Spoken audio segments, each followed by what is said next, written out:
Before we start today's roundtable, I want to give special thanks to Checkster, our group sponsor. Checkster has become well known in the recruiting industry by providing a platform that easily captures reference checks in the hiring process. I myself have been a customer of theirs for years. I use a reference checking tool for all of my new hires. However, Checkster has now released a new product suite called Insights. This new product suite is really what has excited me to have Checkster as the group sponsor. With Insights, the Checkster platform now covers employees from cradle to grave and not just reference checking, starting when they apply, going to offer, through onboarding, then covering their work at your company, and then to the end with exit interviews. It's an easy to use, easy to understand way of giving and getting feedback from your peers. Checkster's simple goal: to build more productive and passionate teams. Now, if this concept of getting insights from your peers regarding your work sounds familiar, it should, because that's the simple goal of this group: connecting, communicating, collaborating. Support me, support the group. Follow the link below, recruiting.org/Checkster. This will take you to a landing page to sign up for a quick demo. If you are just thinking about automating your reference checking process, it'll be well worth your time. But I encourage you to check out the full Insights suite. I'd love to find out if you feel the way I feel about it.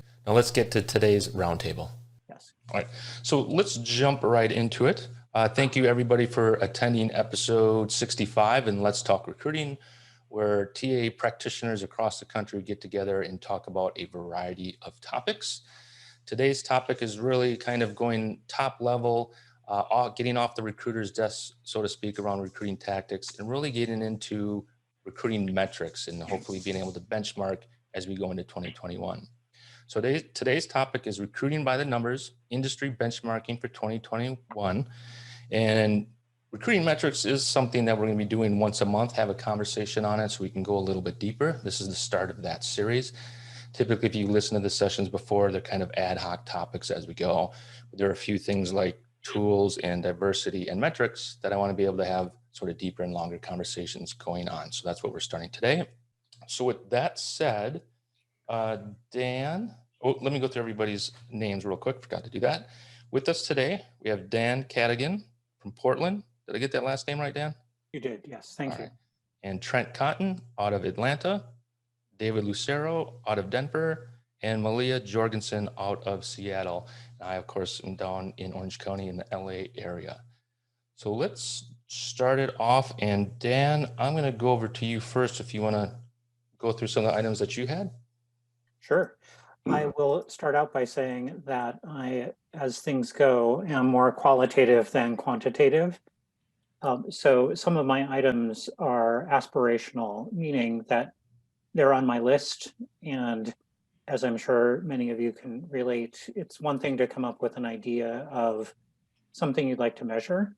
It's another thing to figure out how to measure it within the confines of your applicant tracking system. My list is relatively long, but anyway, so I'll try to make it quick and as interesting as I can. One thing that I do keep an eye on is in our applicant tracking system, when you're a brand new applicant, you are in the new status, as you can imagine. I keep an eye on the time in which a candidate remains in the new status. The thinking, of course, is we want to respond to applicants quickly, whether they're a yes or a no. If they're a no, and at the moment I review every resume that comes in for any job in our organization. If you are a no, then you receive a no thank you 2 days later, and we move on. If you're a yes, then I move you immediately into the process. A similar concept is time in a given interview stage. So after new in our structure, the next stage is phone interview. I conduct almost all of the initial phone interviews, and I want to, and I do keep an eye on and measure how long is on average, how long are candidates in given stages by role. That's a tricky one in our applicant tracking system to measure. Why I'm interested in that is I want to make sure that, for example, random example, if it's software engineers, if the team that is interviewing candidates takes longer, and candidates are languishing within our process, then I need to know that and correct it. Our goal is to communicate with every candidate at least once a week. So I track the percentage of candidates for whom we meet that goal. And in some cases, it's not necessarily an update or news. It might simply be, we haven't forgotten about you. We recently were voted one of the best employers in Fast Company magazine for innovators. We were number 8 out of 100. So that might be a message that I send to candidates that week if they haven't already heard about that. This may be different from how you folks track sort of time to hire. What we do is to track the time from the rec opening to a hiring manager somewhere on the planet says, yes, I want to make an employment offer. Why we track time to offer rather than time to hire, meaning that's your start date, is that in some cases, candidates in Japan and Europe need to give 3 months notice. And so we factor that in terms of workforce planning, that when that's the case, of course, our resource is delayed, but it is not because the TA team has moved slowly. Our goal is to get the offer accepted. And then thereafter, we and the hiring manager stay in close contact with the candidate. So those are things that I measure for candidate experience. And then I have a pretty long laundry list of things that I measure or want to measure for talent acquisition performance, whether at the moment I'm a team of 1.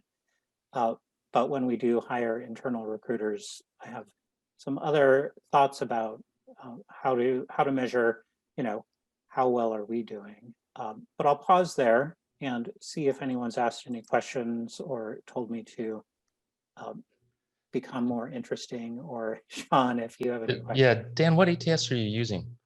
We use JobVite, and I implemented it in the past as well. I like it very much. I've used SuccessFactors and a couple others as well in the past. JobVite is pretty, it's pretty effective, and they're just at the moment rolling out their next generation analytics. So some things are easy to pull, other things you need to create custom reports in order to be able to report on certain concepts. I've used JobVite before. It does the job. There's, like most applications, there's area for improvement, but it does do the job. Now, being a team of 1 is basically your baby then, right? Yes, that's correct. It is. I've been running across more teams of 1s. It's kind of like, I kind of feel for you. At the smaller, I won't say smaller size companies, but sort of in the startup mode or under 300 employees, starting to see a lot of one man or one woman shows in recruiting departments. Yeah. Real quick on your follow-up with the candidates, is that just, out of your head, or are you looking at your system to kind of remind you, hey, I haven't touched with this candidate in X amount of days? My system tells me. Okay. Yeah. And fairly often or someone in the organization, whether it's myself or someone else, contacts the candidate a couple times during the week, even if we're in the process of making a decision. We like candidates just to know where we are in our process, how long it might take. Right before this call, I sent a note to a candidate in Amsterdam saying, we're sending you an offer.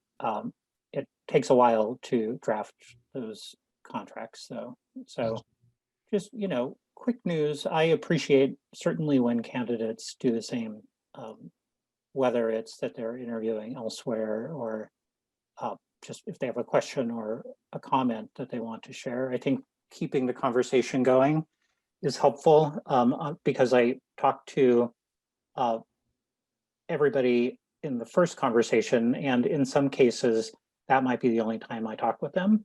The other communication would be via email, and when they join the organization, then of course continue building the relationship with them. One quick comment before I let you jump in your TA performance bucket. Sure. Your days sat in new. One thing that I do at like a larger sized organization is it's don't really track days in new, although you could, but on an ongoing basis, we track percentage of applicants in new, right? Which means you have 50 applicants sitting in new on a rec that have never been reviewed, and it's 3 weeks old, 4 months old. So a variant to days in new is percentage of applicants in new. It's very surprising the high percentage that never get looked at various companies and what have you. So that's just another metric, the percent in new versus days in new. Yeah, exactly. That's true. All of our jobs but one are salaried positions. The one that is hourly, we tend to receive a pretty significant volume of candidates. And even with those candidates, we try to get through the process quickly and get an answer to them. If it's a no, then that's an easy, from a process perspective, that's easy to communicate. But as we all know, there are shades of gray, and sometimes it's, we like you and we're interviewing other candidates. But yeah, I think it is easy, particularly with high volume recruitment. In the past, I did have a team of recruiters, and one of the jobs that we posted would often receive 800 to 1,000 applicants. Yeah. For a couple, openings. There are times when it's okay to have a high unreviewed, right? It's just reality of the world. Exactly. Yeah. Did you want to touch on your TA ones? Sure, absolutely. And I think that there may have been, let's see if there were any questions. How many hires do you hire a year? If that's directed to me, about 50. We started with 2 employees and we're now at 170. Today is our 5th anniversary, so happy birthday to us. We are hiring. Okay, gotcha. Great. Yes, I'm happy to do that. TA performance, so percentage of hires from search firms. I started with the company late last year, and there was no, internal recruiter. So these roles are pretty expensive, and the search firms, especially in Europe and Japan, have very, very high placement fees. So we've been able to correct that trend from last year. Another one that is related is the average placement percentage that our search firm partners charge. In Europe and Japan, 35 to 40% is fairly common. We have found that during these uncertain times, it's a pretty good time to negotiate rates down, which we've done successfully. And we're also working on substantially limiting the number of placements that do come from search firms. Also, in terms of TA performance, when we do hire, recruiters onto the team, and in terms of measuring my own performance, as I mentioned, we look at time to offer rather than time to hire. We do really measure both, though, for purposes of workforce planning. Cost per hire, it can be a fairly tricky one, and I think that various people calculate that differently. We include everything from my salary and all of our marketing and advertising efforts, the handful of search firm fees that we've paid this year. And I'd be interested when the other panelists talk if you include everything or if it's, just a certain grouping of the operational costs in TA. Another is the percentage of resumes sent to a hiring manager that they say, yes, I think that it makes sense to interview this candidate. In our organization, I try only to ask that when I really am wondering, obviously. If it's a clear no or a clear yes, I simply move forward. But I endeavor to not send the wrong CVs to a hiring manager. That's probably stating the obvious. Another is the percentage of candidates that talent acquisition interviews who in the next interview stage succeed as opposed to failing. Again, I think that that's important that we're presenting the right talent to the next interviewer, whether that's a peer to the candidate or the hiring manager who speaks to the candidate next. And this one is more qualitative than quantitative. It's the number of candidates who just come right out and tell me either in the conversation or via email that they know way, way more about our organization after chatting with us, and that they're more interested, more passionate, more eager to join the organization. I look for that. I don't expect it. And of course, a smart candidate generally will say, you know, they're even more interested now than ever. Again, it's anecdotal and fairly qualitative, but it A, feels good, and B, if you never do hear that, then perhaps the interview process needs to weave in more marketing and into the process in addition to assessment. Percentage of offers accepted. In the very first conversation with our candidates, I do ask about compensation expectations and only move forward when it makes sense to use their time and hours. That said, of course, sometimes candidates' compensation expectations do change, sometimes within a matter of weeks. But in any event, we want to make sure that we use our time well and our candidates' time well also. The percentage of offers accepted without negotiating for a higher salary.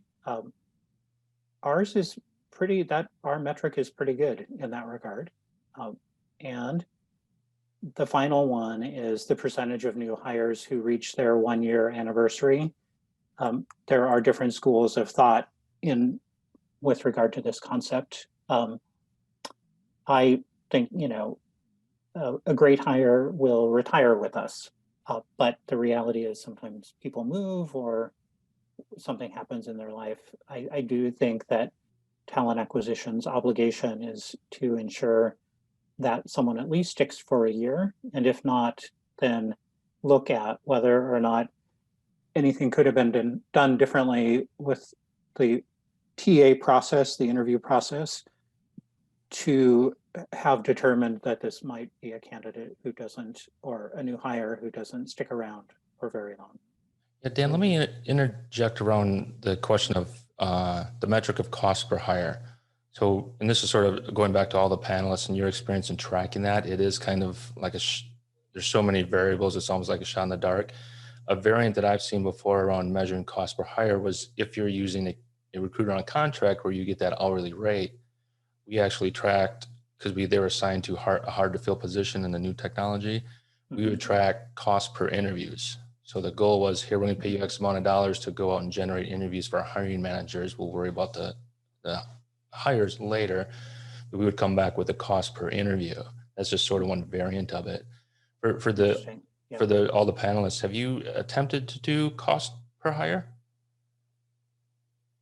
Not as of yet, not in our organization, but I have been in past orgs where we did in fact do that.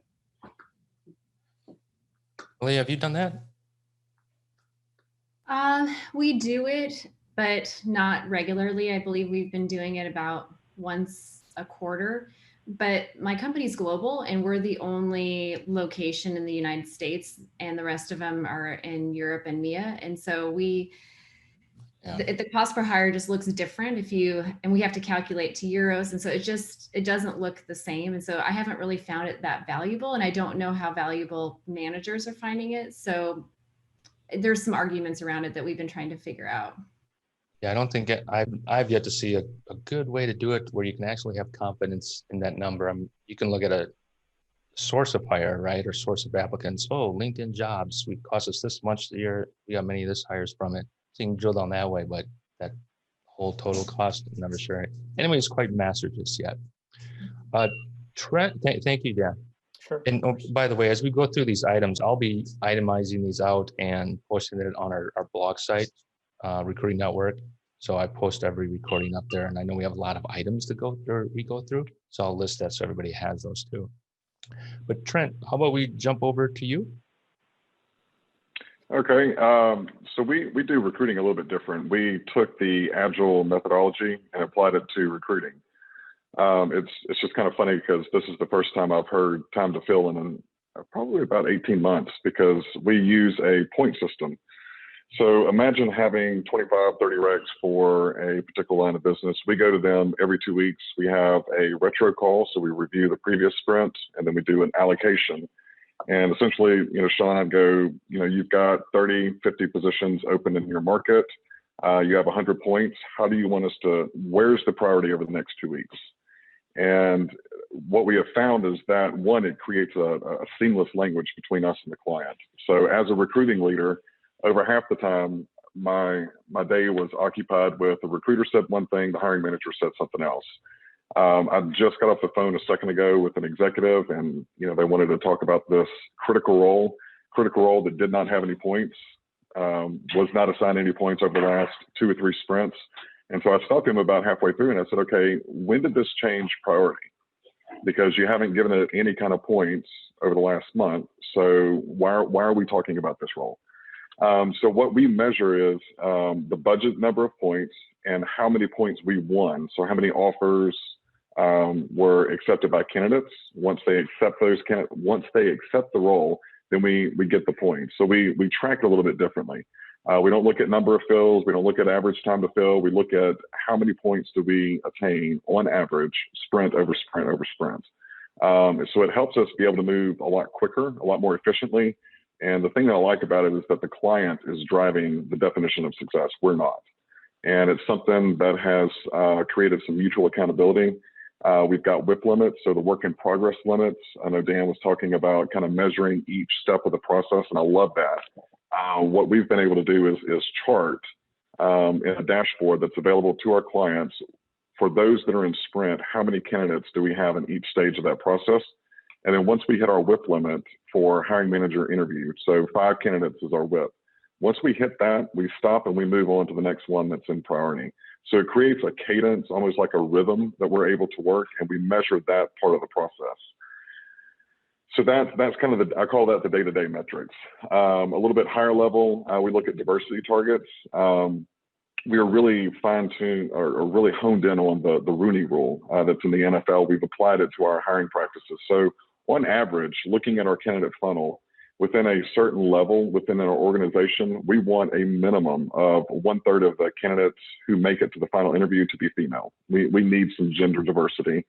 Banking has been pretty much male dominated since the Medicis developed it in medieval times. So we're trying to lead the way, and that's one of the diversity measures that we look at.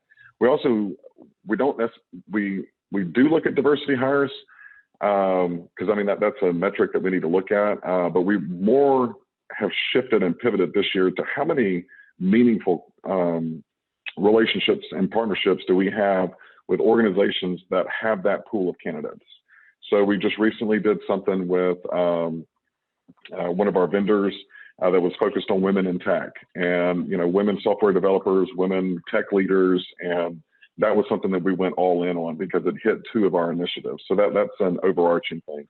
But if I look at our recruiting scorecards, 60% of the KPIs for our recruiter is driven by 2 things: candidate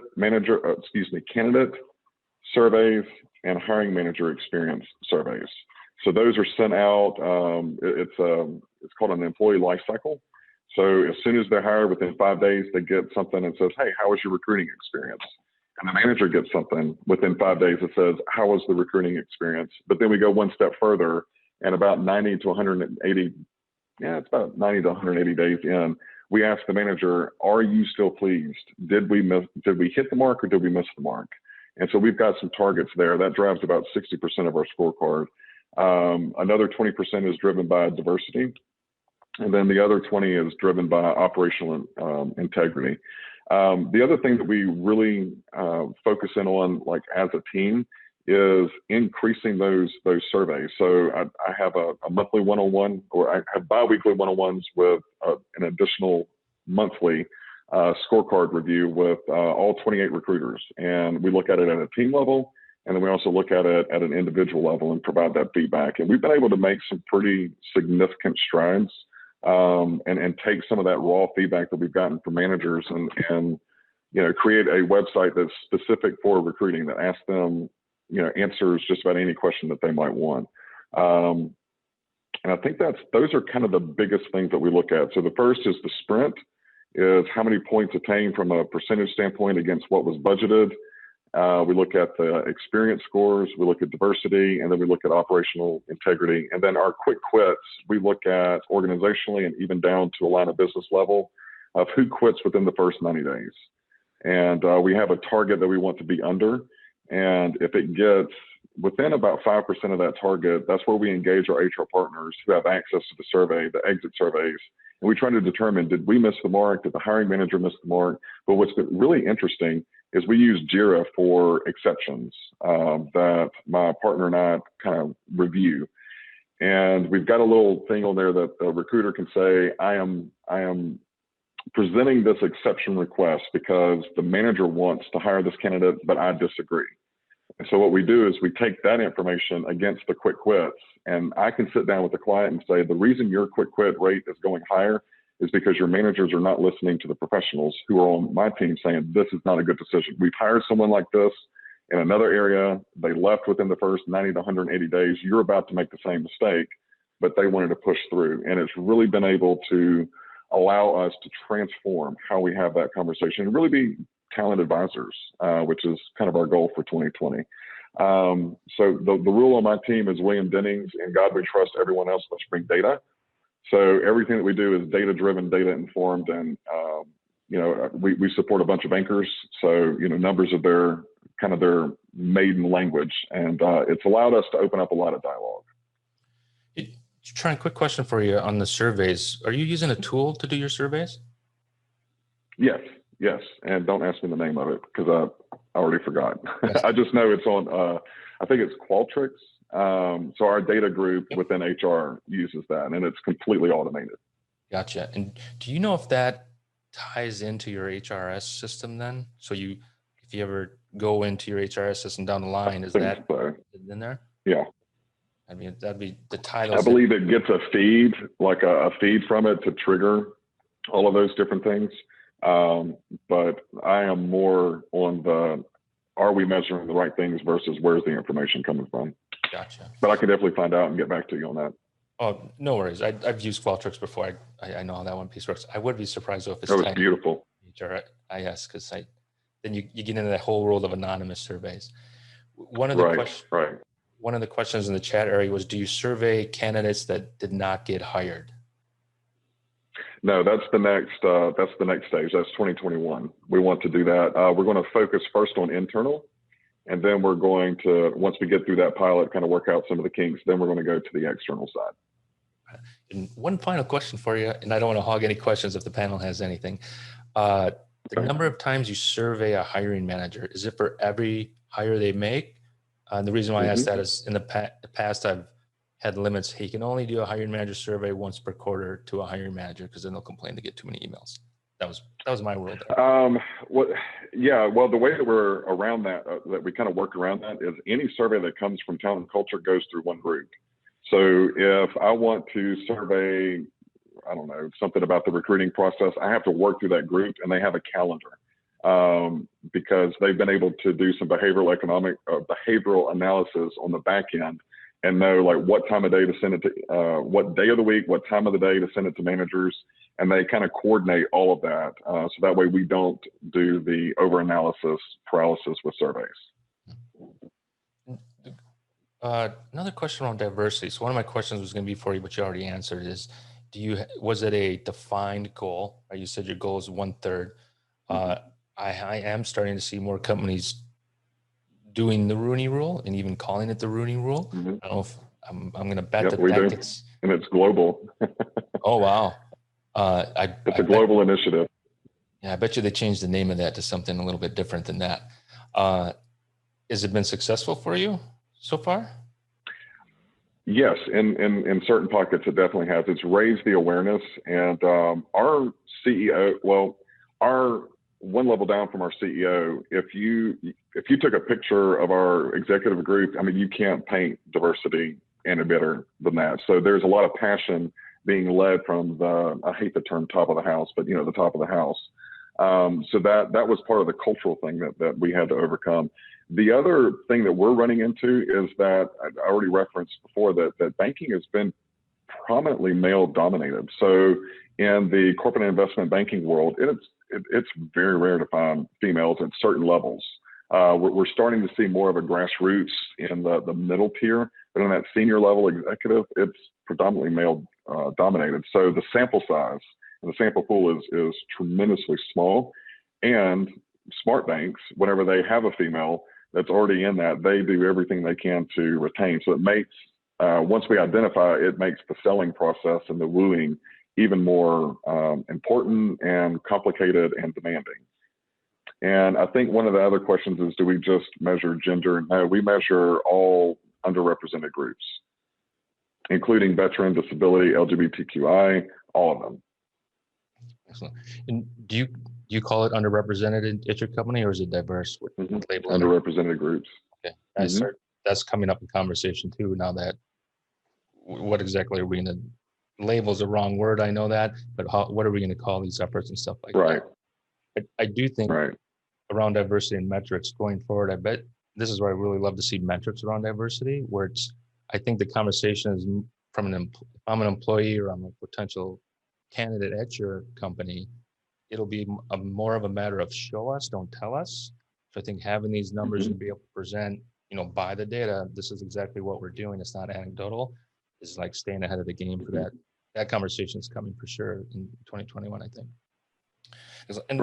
And and one of the things that I think Dan had mentioned on or kind of talked about the cost of hire, and you took the words out of my mouth. I hate the cost of hire. I think it's completely inaccurate. I mean, you get one number for one group, another number, and then you try to benchmark it, and it's not apples to apples.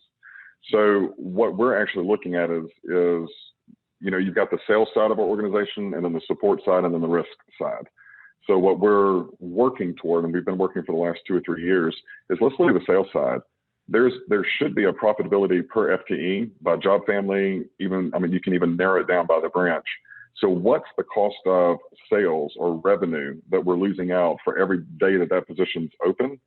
And if we hire the wrong person, what's that cost? How much revenue have we lost? And that speaks more volume, or it speaks louder to the hiring manager over a revenue generating group than cost per hire, because they could care less about that. But if you start talking revenue numbers, it completely transforms the intensity of the conversation. And then on the risk side, we look at, okay, if they're managing or monitoring the risk on a certain portfolio and they're gone, what's the potential cost of exposure within that portfolio? So we're trying to learn how to present data in the way that our clients understand it, not necessarily lingo that we understand. Excellent. So Dan, I think you about to say something. Before you start, real quick. So Trent, that was an excellent segue for me to do a quick poll. So Dan, let me launch this poll, and then Dan, you can jump in there. Looks like you're going to say something. So this is just a quick poll around business intelligence tools, because I'm starting to see, hey, recruiting has to speak in the terms of the business, not just the dashboard that your ATS comes with. So this is just a survey of, hey, who's out there using BI tools, and then give yourself a grade now. Dan, were you going to say something? I think I interrupted you. Yes, thank you. No, not at all. I have a quick question for Sean, if I may. Sean, I'm curious about whether your organization asks either applicants or new hires about whether they are members of the LGBTQI community. Only at the last one I was at, because it's the music, it was in the music business. Prior to that, I had not been in an industry that was that focused on diversity as the music industry is. So Universal Music, they're all in on building, supporting diversity of all traits. But generally speaking, every other place, it was gender and race was the only questions asked. Right. And how about you, Trent?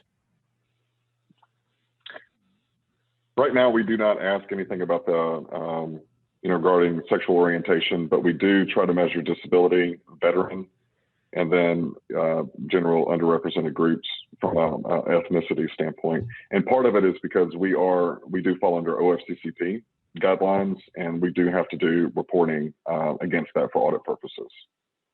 I see. Thank you very much. Mm-hmm. All right. Anything to add to Trent? Otherwise, we'll jump over to David. Oh, excellent. Thank you, Trent. David, let's jump over to you and your items. All right, so I'm going to take a little bit of a different tack, just briefly more so for our attendees. So as we're all talking about, the various metrics, measurables, what have you, really, for those of you that are out there, the one question that I would present to you, and it's more of a, take a think on this. What are you trying to measure? What's the story you're trying to tell? And ultimately, what's the objective behind the measurement?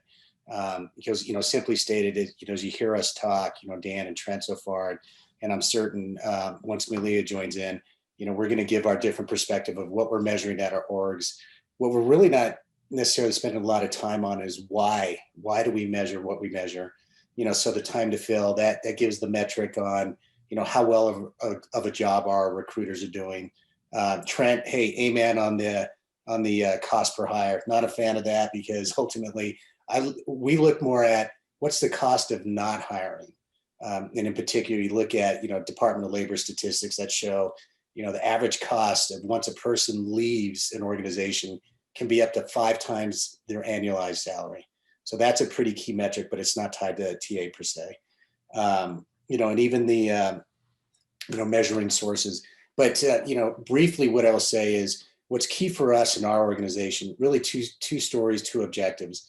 One of which is to really quantify why we have in-house recruiting versus going outside agencies, third party, et cetera, or, outsourcing it to, insert any number of organizations that you can outsource your recruitment efforts to. But for us, that's one of the stories is, the valuation of what talent acquisition in-house brings to the organization versus, again, agency, third-party representatives, et cetera. Secondary piece is, really the impact of not having talent in as quick a manner as possible. So that to me is what I call the executive story. They, our executive, yes, or C-suites, really what they're looking for is how quick are you doing it? And what are the positive impacts of having it in-house versus the costs associated with that outsourcing. So that's, food for thought to the, to attendees. For us, what we look at, nothing that's so different than what Dan and Trent have hit on. Time to fill, for those out there that are global organizations, Dan, you hit on this. I know this is in your profile too. We're a global organization as well. So when we looked at it, we really took some time to really assess, what's the story there. For us, the most relevant thing was to do the time to fill versus, the time to hire or time to start.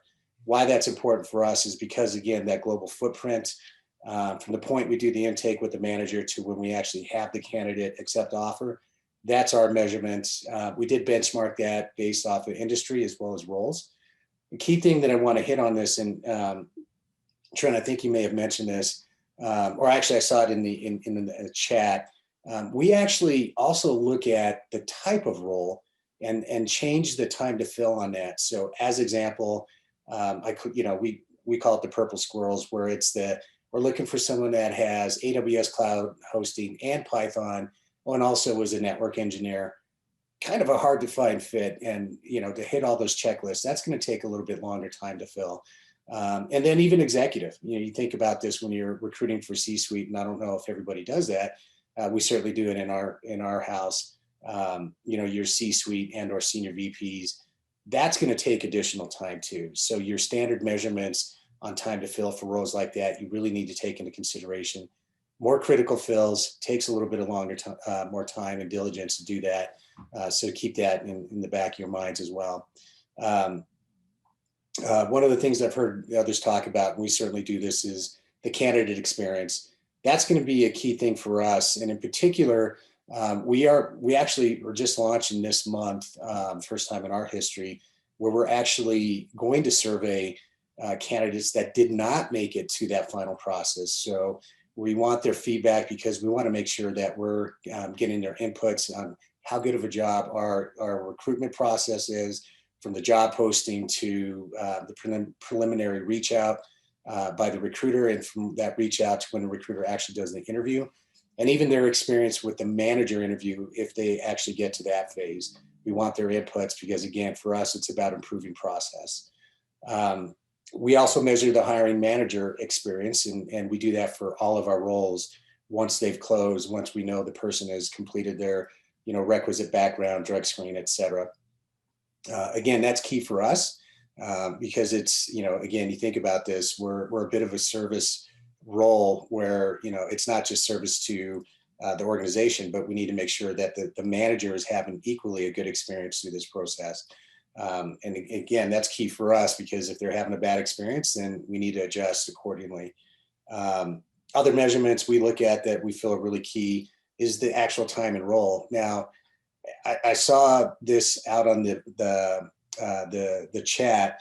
That is a key thing we believe, but for those of you out there that look at measuring that or are measuring that, key piece to understand is there are so many variables that play into how long a person stays once they've completed that initial step in the employee life cycle.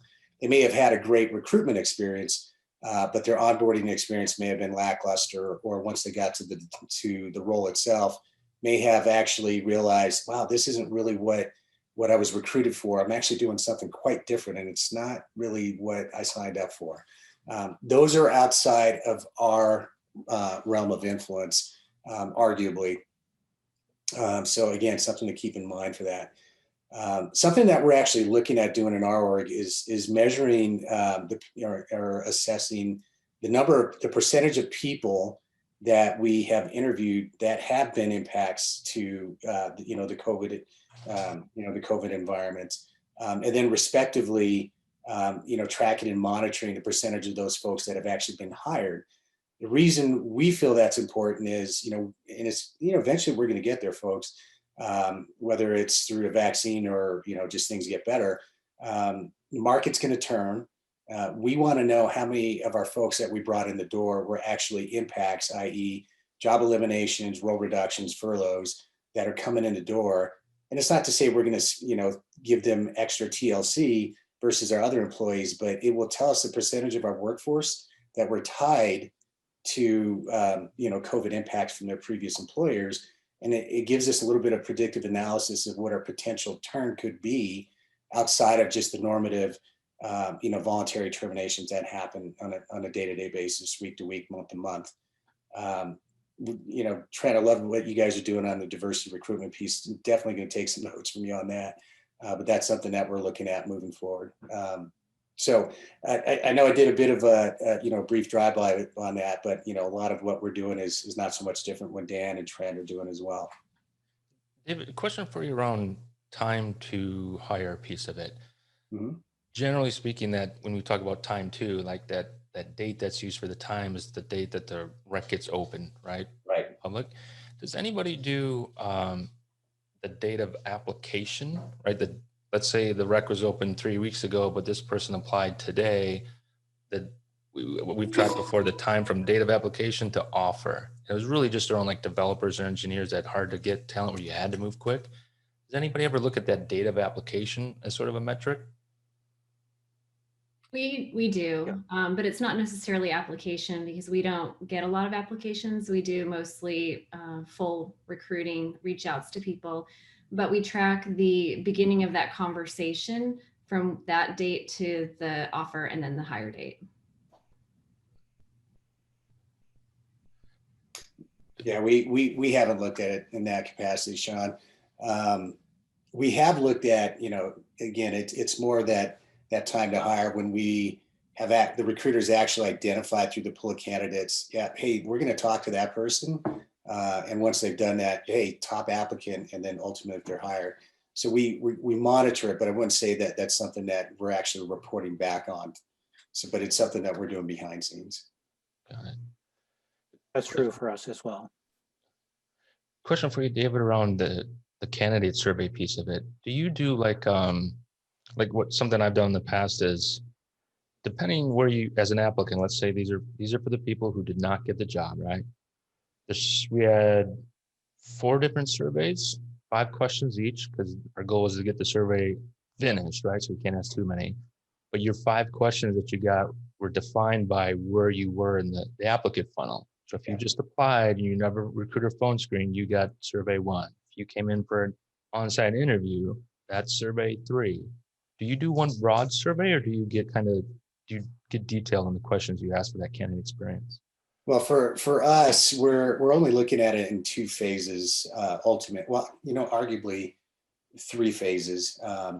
If you did get a reach out and you had a preliminary screen with the recruiter, and I like what you're saying too, Sean. Very short question survey, no more than 5 questions, and we're doing a rating from really liked it to really hated it, so 5-point scale. Just for those out, the attendees. So really what we're saying, first round interview, manager interview, and then post hire at 60 days, we're actually surveying all new hires just to, how did that whole experience go for you? And then, but what's tied to that last survey is also their onboarding experience, because that's a key item for us. And I'm certain everybody would agree with that. It's truly that second date, if you will, for candidates. So, okay, I'm here, let's really see what's under the hood now that I'm here. So that's equally important for us in that third survey. But we're not doing anything for those that weren't selected though, for any interviews. Gotcha. When do you send that onboarding survey? Is it a week after starting, 2 weeks after starting, 30 It's days? actually, currently it's at 30 days in our organization. We're talking about doing 60 days because arguably in that first 30 days, you're still kind of figuring out, well, granted, in our COVID world, but you're still trying to figure out, where do I go to for what? It's a different way of figuring that out for employees now that they've joined. And a lot of our folks, vast majority of our folks, are work remote. So we're actually looking at it, extending that at 60 days so they get just really a better, feel for the organization, their leadership, their team. And it's a more difficult thing to do when we're in this virtual environment versus sitting with folks on a day-to-day basis. Yeah, it'll be interesting to see if people have a better virtual onboarding experience than they do on site. Right. What we have found so far, not to get us too far off the rails, it's been more highly structured because of people's schedules versus, in past it was, you're popping people in and they're, hi, how you doing? And hey, quick lunch here. And oh, by the way, we're going to add this person in. We have to be, I would say, tenfold more intentional on the scheduling piece. So they're meeting with all the respective stakeholders, fellow team members, et cetera. So far the feedback's been pretty positive, but we're still refining that overall. Yeah, interesting. If you're a company where you literally have issues with getting people a computer on their desk when they show up for day one, that onboarding survey is just great ammunition to go help the IT team get budget and support, because they need help to get computers on desks. Yeah. Been in that situation. Yeah, certainly. Surveys work. Well, excellent. Thank you, David. Malia, let's jump over to you. Hey, well, everybody has said such great things. I'll add a little bit more context, I think, to my particular company and why we're measuring the things that we're measuring. So I work for a global consulting firm, and I lead a small team in the Seattle area, but we have recruiting efforts across the US. But our office is all of our reporting is mostly local, but we do a compilation of reports with our global side monthly and quarterly and yearly. And so some of our metrics, you can definitely see a big difference between Europe and the US because there are some differences in how we hire, what our offers look like, and also notice periods and things like that. And so one of our biggest metrics that we track that management really watches and the hiring managers are really watching is our time to hire. About a year ago, we had one number and we thought it was pretty good, but managers wanted faster. And so we've been able to reduce that over the last year to a number that the hiring managers are really extremely happy with. And I really like the idea of, somebody had mentioned that tracking the cost of the lost revenue for not having the position filled. And so I think that that's something I'm going to actually tackle as a project, because if our time to fill is actually faster, then we're actually saving them a lot of money. So I'd love to be able to present like what our cost savings have been this year versus the year before. I think that would be a really valuable number. So I really like that. So the other things that we track are recruitment start to candidate button seat. So those are two things, because in the US, it's a little bit faster time rather than our Europe numbers because of notice periods and whatnot, but it is a metric that we track. We also track I mentioned earlier that we track the candidate first conversation to the offer to the hire, because we want to see how long it's actually taking us to get a candidate from that first conversation through the process, and we can measure our success in getting them through the interview process. We measure to offers and then to hires, because sometimes you have declines, and so we want to track how many are going into decline versus accepted. We track that offer acceptance rate, and that's something that managers have been really happy to see. In consulting, it's a very unpredictable business, so we mostly recruit for technical roles. I would say only about 10% of the roles that we hire are executive or back office, which would be like marketing, HR, accounting, those kinds of things. So it's mostly software engineers and technical project managers, things like that. So we have a lot of repeatability of roles. And so we are able to pivot people from one position to another position if one closes up. And so that's actually been something that we've actually been able to track, that through our pipelines that we're building, we can move candidates from a pipeline to a job or maybe to another job. So keeping track of the success of the pipelines that are built is another metric that we're looking at, because we don't have any sourcers on the US side. We do in Europe, but in the US side, we're mostly full cycle recruiters. So we want to track the time that we're actually spending sourcing versus actually having those conversations with candidates and closing the deal. So those are metrics that we look at. Let's see. We also are, one of the things that we really want to do this next year that we've started doing now is tracking our diversity hires. The company I work for was smaller, and then we got purchased by a larger organization that is largely in Europe. So it's a new thing for us to track diversity. And so we've started doing it this summer. We implemented that process during our application. And then we partnered with HR, because there's going to be times where we're not able to gather that information during the application process, because if they're not applying, they don't fill out those forms. We just want to move them through the process as quick as possible. So our goal is to compile those reports quarterly and yearly and track not only just the numbers of the diversity hires, but also if those people are slipping out of the process at certain points. We want to know, like, did we do something that alienated someone during a process? And that could help if we see, a manager that maybe has more people dropping out of a process and they are tied to diversity, then that will be a clue for us that there might need to be some additional training or whatnot that we can put back in the manager's bucket. And then we also want to track candidate experience, mostly from the interview process perspective.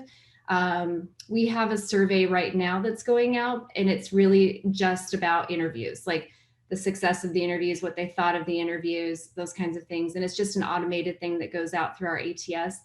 But I'm really, I think you asked the question earlier, Sean, about a system or an email, a survey system that's an additional add-on to your ATS, or something that ties into your HRIS that would work for this. And it's something that we've actually been looking into. And I really like the idea, because we can only send out one survey, not multiple. And I feel like there's things that we're not capturing. So that's something that I'd like to do for the next year. So those are like 2 wish list items. Sure. Did you find any potential solutions? I did, and I can't remember the name. I have been doing so many demos the last few weeks, because I'm just about ready to put together my budget, and I want to have my wish list for the next year, and I just can't remember it. I'm sorry. No worries. I do have a comment for some of the stuff you were saying. I'm identifying out another metric, and that's backfill metrics, or reasons for recs, right? Is it a net new position, or is it a backfill rec? If you're trying to, I think we can all agree, recruiter rec load impacts time to fill. So the more recs you got, generally speaking, that's going to slow or increase your time to fill. So when it comes to managing recruiter rec load, understanding your backfill rates, especially at a larger size company, to know that, hey, even if we're not growing, I can expect this many recs coming. It helps kind of predict that. So knowing your reason for new recs is important, that backfill, but it ties into the diversity recruiting that I think everybody's doing now, or will be doing soon enough, is the incumbent, right? If somebody left your company, knowing who that was, and did you just lose a diverse employee? And does that mean you should put an emphasis of some sort on getting another diverse employee to maintain your goals or what have you? So I would encourage everybody to know your backfill reasons and who left. And the higher up the food chain they go, probably the more important, because with everybody doing diversity recruiting, if you have a diverse employee base that are very talented, probably going to be getting recruited hard. So it's something to keep an eye on as a metric. But we use that in I work with a VP who he's predicting how many recruiters does he need on his team. And we look at the net new growth that's planned, then what can we expect backfill wise? And that's sort of where we gauge if our goal is to have 15 to 18 recs per recruiter, how many recruiters do we need going against predictive growth, stuff like that. For all the panelists, do you do any type of looking at metrics for predictive hiring to kind of be ready, kind of David, to your point, if things go right and the world picks up again and we're off and running, fingers crossed, hopefully it's that way, maybe a slow crawl. Are we doing anything around metrics to help our company lead the way into 2021? We certainly are. As I mentioned previously, Sean, again, we're actually going to start looking at, and we'll be implementing measurements on, again, what's the background of the candidates that we hired. Were they impacts from COVID, and if not, then what was their personal situation? But another piece of it too, and it's not an uncommon thing. Looking by team, by pillar within our business, what has been their voluntary attrition and reasons why, and really just trying to look at that from quarter to quarter, and even from previous years, just to give us really a good sense of what teams have higher turnovers. One thing that we already see, the story that's being told from those data points is we absolutely do have specific teams that just traditionally have higher turnover. Just your typical turn and burn roles, accounts payables, accounts receivables, help desk support, things of that nature. And traditionally, you see those numbers are pretty high. But again, that's something that helps us do more of, call it proactive recruitment efforts for those roles, because we know on average we might lose 2 people in this team, and we already have those, those pipeline candidates ready. So we're able to get them in a more quick manner than just other roles that we might not traditionally see. We use Visier as part of our analytics platform that does connect into our HRIS. It's got a really cool, almost scary prediction in there that almost down to, you can do it at an org level, but you can also dive into by employee. And it gives you a percentage probability based off of some past historical data within that job family, but then also looking at their behavior online, and it's about 96% accurate. So we, as an organization, we're looking at that and trying to plan ahead, so that way we can develop some talent pools on my side, and then the HRBP side, just trying to make sure that we retain the right employees. What's that called, Trent? Visier? Visier, VISIER.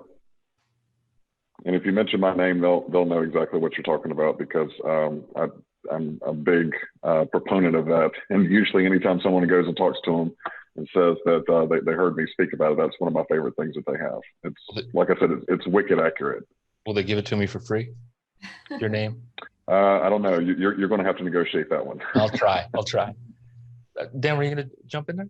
Sure. So we do everything we can to hire ahead of client demand. We're putting in place our 2021 budgets, of course, and hiring plan for the entire year. That plan will show the projection of net new employees by location and month. And in addition to that, of course, we'll take care of any backfill due to employee attrition. So yeah, we do that. It's not quite as it's not quite an algorithm from Visier, but I do think that it's helpful to plan as far ahead as possible. Yeah, I think speaking of the business terms about what's going on in recruiting in the language that they're looking at, in other words, BI, I just think that's going to be on every TA leader's to-do list to talk to the business as they want to be spoken to. And by that, I mean BI dashboards and whatnot. Just think that's coming in there. The reason I was asking about, hey, who's using BI tools is I had a great conversation with the director of recruiting at Uber, where he was saying they shifted to a BI tool. They use Tableau there. And he said it just increased the credibility and validity to the conversations that they were having with the business, speaking in those types of terms. So just think that's another thing for TA people to learn and do coming soon. Lily, I may have cut you off. Did you have anything to add? No, it's all good. All right, hey, I know we went long. I really appreciate it. Trent, I got the impression you were putting out fires as this was going on. So if you were, appreciate it. Any final thoughts or comments to the topic? Again, this is going to be something ongoing. I'll post on the blog everybody's sort of aggregated list that we have. Ideally, as we go forward, I do want to kind of create almost like a playbook of how-tos if you want to get there when it comes to recruiting metrics that companies can choose to get to. I'd love to see to have a conversation with one company and another where you can compare apples to apples versus, well, we do it this way here and we do it that way there, to come close to an agreement. Some overlap, 80% overlap would be a big win comparing recruiting metrics. But so I'll leave it at that. Any final thoughts or comments? Otherwise, we'll call it a day. All right, thank you very much. I appreciate the conversation. Again, appreciate us going long. It was a great conversation. So thank you very much. Everybody enjoy the rest of your day. I'll talk soon. Thanks, everybody. Bye. Take care.